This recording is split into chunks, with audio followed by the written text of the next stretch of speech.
Page 9 of Louisiana Purchase Agreement. This is a continuation from page 8 as to where the address of the seller, the address of the seller's agent, and any electronic way of reaching that party would be put in writing, such as an email address, an address to fax, to text to, or where you're going to physically send it by overnight mail or hand deliver anything that's going to be involving this transaction for notification purposes on it.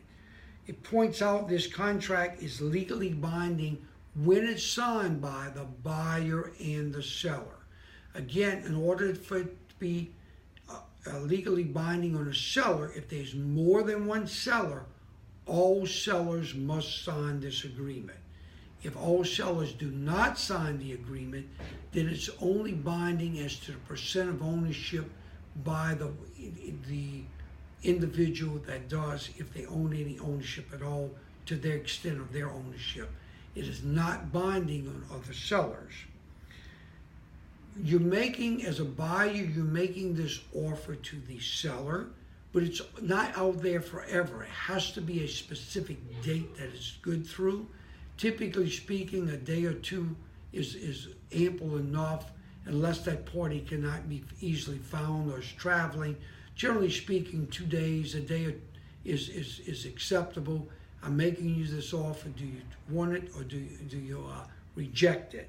Looking at the bottom of that expiration of offer date, starting with line 378, it's going to be the buyer's signatures typically go there, and all of their contact information on it.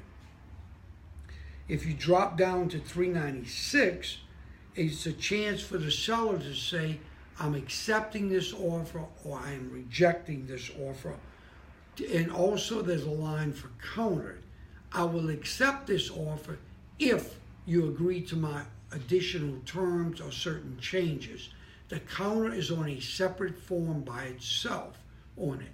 So it's either accepted, rejected, or countered. You can't have but one of those signed.